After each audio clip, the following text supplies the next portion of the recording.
The steady beep of hospital monitors was the first thing I became aware of. Not in the usual way. I couldn't open my eyes or move my body. But I could hear everything. The rhythmic sound of my own heartbeat translated into electronic pulses, the squeak of nurses' shoes on linoleum floors, and most devastatingly, the conversations happening around me. My name is Emma Mitchell, and according to my husband James, I was dead.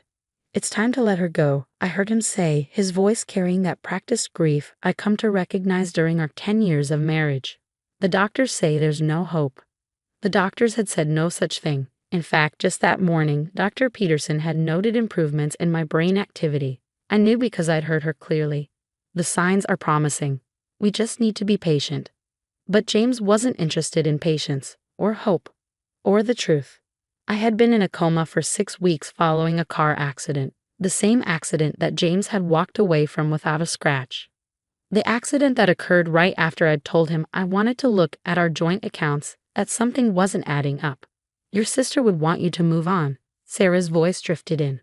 Sarah, my best friend since college, the one person I trusted more than anyone. Her tone was soft, comforting, the same tone she used when she was lying. Emma wouldn't want you to suffer like this.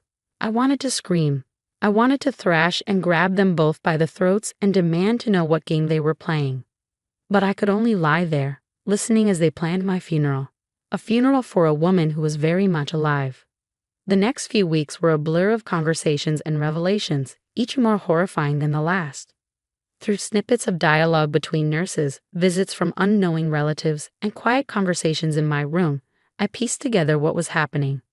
James had told everyone I was brain dead.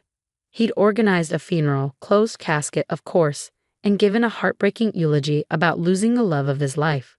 He'd collected on my life insurance policy, a substantial sum I hadn't even known existed. And Sarah, my dear friend Sarah, had been there to support him through it all. The insurance company didn't even question it. I heard James say one evening, his voice low and gleeful. $2 million, just like that. Your plan worked perfectly. Our plan, Sarah corrected him. I didn't spend the last year helping you set this up for nothing. A year, they'd been planning this for a year. Every dinner party, every girls' night out, every sympathetic hug when I complained about James's late nights at work. It had all been part of their scheme. But what they didn't know, what they couldn't have known, was that I wasn't as helpless as I appeared. My mind was alert, recording every word, every confession, every detail of their betrayal. And I had an ally they never suspected. Lisa, my night nurse, was the first to notice that I responded to verbal commands. Small things at first. A slight finger twitch when she asked. A change in heart rate when she mentioned James. She didn't tell anyone else. But she started talking to me during her shifts, asking me questions that required simple yes or no responses. 1 squeeze for yes, 2 for no. Are you aware of what's happening? She asked one night, her voice barely a whisper. 1 squeeze.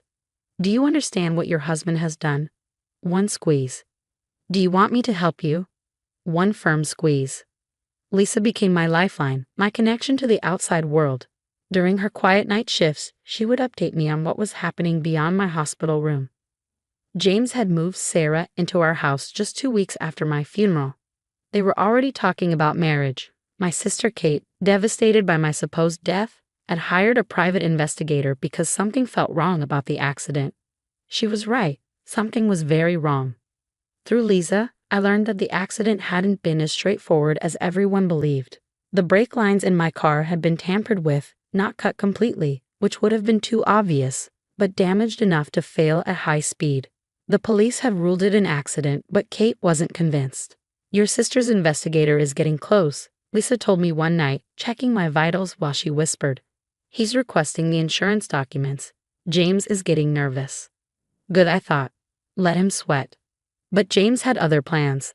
I overheard him arguing with Sarah in my room, thinking I was just an empty shell, unaware of their words. We need to move her, he hissed. Private facility somewhere far away. Once she's transferred, if something happens, well, no one would question it. She's already dead on paper. Sarah's voice shook slightly. Isn't that risky, moving her? Riskier than letting her lie here? What if she wakes up? The fear in his voice gave me a grim satisfaction. Yes, James. What if I wake up? What if I tell everyone what you've done? But I needed more time. My body was slowly responding, but I wasn't strong enough yet. Lisa had been documenting everything. My responses, their conversations, all of it. We just needed to hold on a little longer. That night after James and Sarah left, Lisa leaned close to my ear. They filed transfer papers, she whispered. They're moving you next week. But don't worry, I contacted your sister. She's bringing the investigator tomorrow. Just hang on, Emma. Help is coming. I squeezed her hand once, fighting against the weight of my useless body. I would hang on. I would survive. And when I finally opened my eyes, James and Sarah would learn exactly what it meant to wake the dead. The next morning brought chaos. Through my state of forced stillness, I could hear raised voices in the hallway, Kate's familiar fierce tone cutting through the hospital's usual quiet. I want to see my sister's medical records, she demanded. All of them. And I want to know why her husband isn't listed as next of kin anymore. That was news to me. Lisa must have been busier than I'd realized during her night shifts. Mrs. Mitchell's power of attorney was updated 6 weeks ago. Dr. Peterson explained calmly. Her sister Catherine Walsh is now legally responsible for her medical decisions. James's voice exploded into the conversation. That's impossible. I'm her husband. Her legally dead husband. The investigator's voice joined in, deep, authoritative. According to the death certificate you filed, Mr. Mitchell, your wife passed away over a month ago. That makes your claim to power of attorney rather interesting, doesn't it? The silence that followed was delicious. I wish I could see James's face. There's been a misunderstanding, he stammered. I can explain. Oh, I'm sure you can, Kate cut in. Just like you can explain why my sister's brake lines showed signs of tampering. Or why you took out a $2 million life insurance policy on her 3 months before the accident. More silence. Then the sound of rapid footsteps, James trying to leave. The investigator's voice rang out again. Mr. Mitchell, I wouldn't leave the state if I were you. We have some questions about insurance fraud and attempted murder. The next few hours were a whirlwind of activity around me. Police came and went. Statements were taken. Lisa shared her documentation of my responses, the recording she'd secretly made of James and Sarah's conversations in my room. The hospital's security cameras had caught everything too, every visit, every whispered confession. Through it all, I kept squeezing Lisa's hand. One squeeze. Yes, I hear everything. Yes, I'm still fighting. Yes, I'm coming back.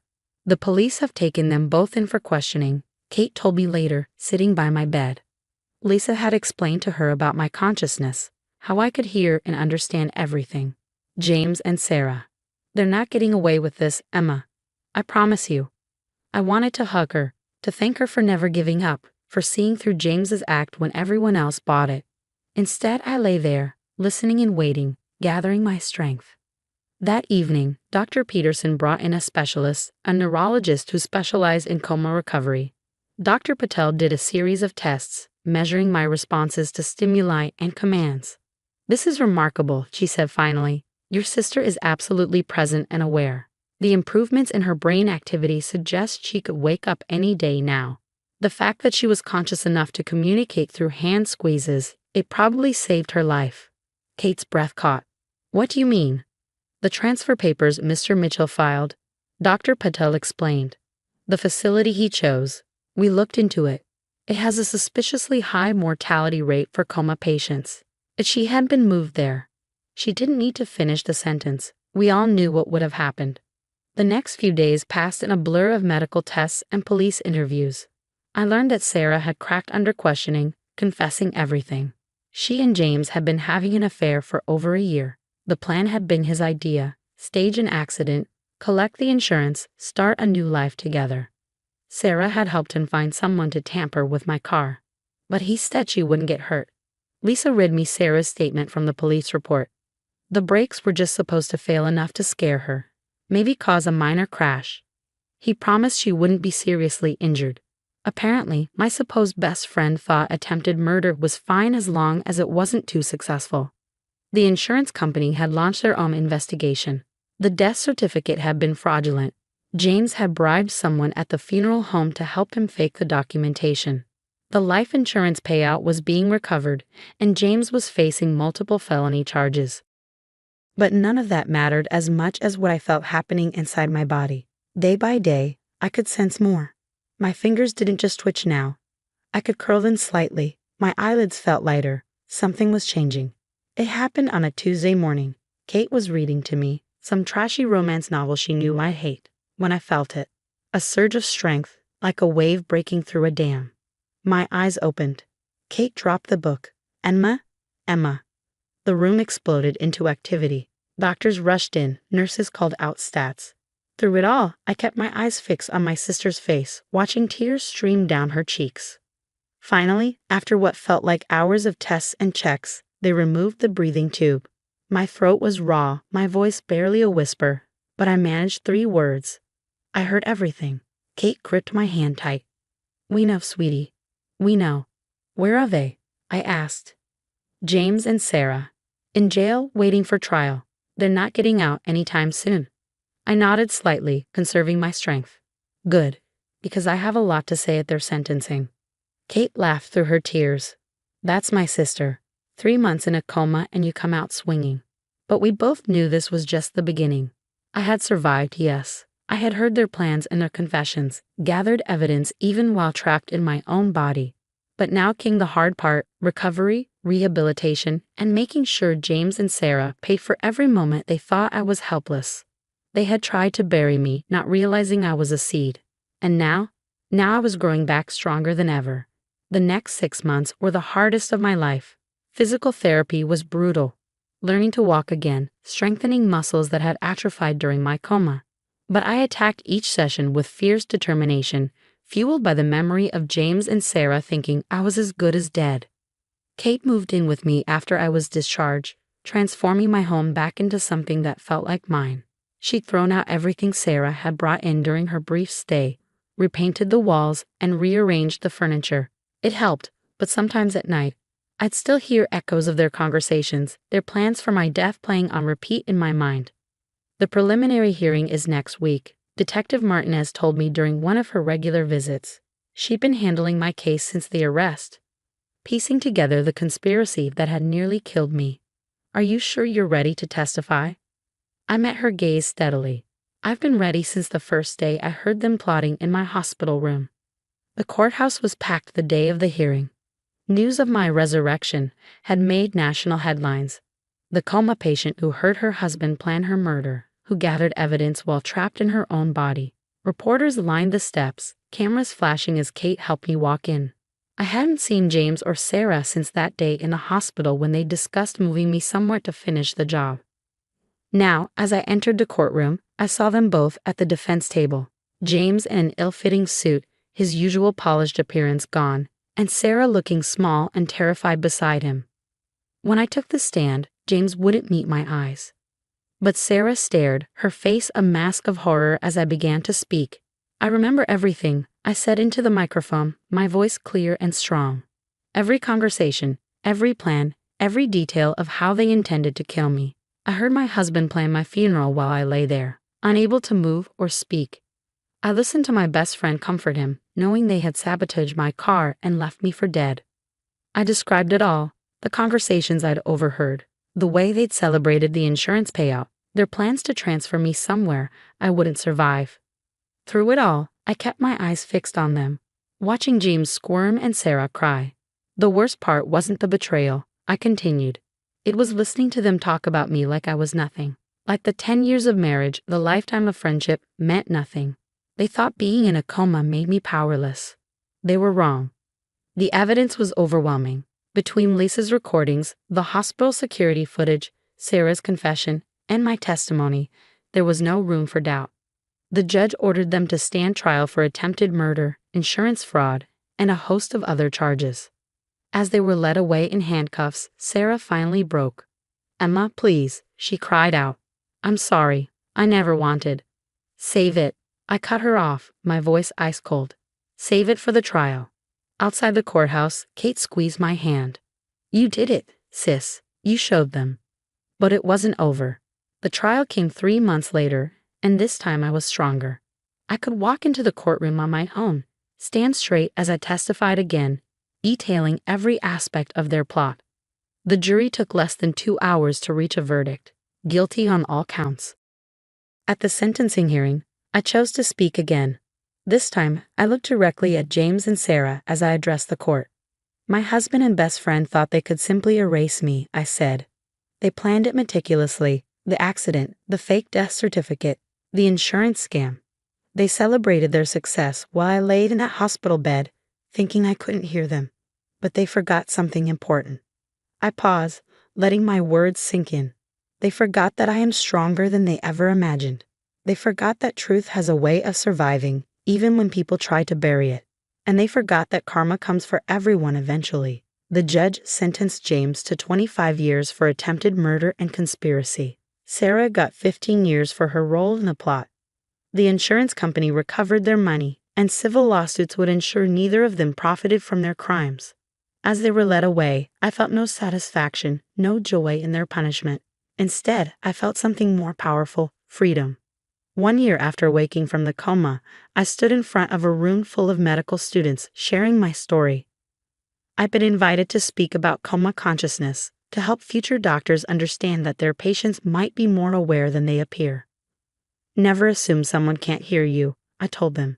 Never underestimate the power of the human spirit to fight back, to survive, to bear witness. Sometimes the person you think is powerless is actually the strongest one in the room. After the lecture, Lisa, still my closest friend, met me for coffee. "Look at you now," she said, smiling. "Speaking at medical schools, writing a book about your experience. You've turned this whole horrible thing into something meaningful." I nodded, thinking about how far I'd come. They thought they were writing my ending. Instead, they just gave me a new beginning. That evening, I visited my old house one last time before the sale closed. Kate had helped me put it on the market, agreeing it was time for a fresh start. As I walked through the empty rooms, I no longer heard echoes of James and Sarah's plotting. Instead, I heard my own voice, stronger than ever. They had tried to silence me, to write me out of my own life's story. But they had failed. I was alive, thriving, and telling my own truth. They would spend years behind bars, while I had nothing but open road ahead of me. As I locked the door for the final time, I smiled. Sometimes the best revenge isn't about getting even. It's about getting better, growing stronger, and showing the world that what doesn't kill you really does make you more powerful than your enemies ever imagined. James and Sarah had wanted to bury me. Instead, they had given me wings.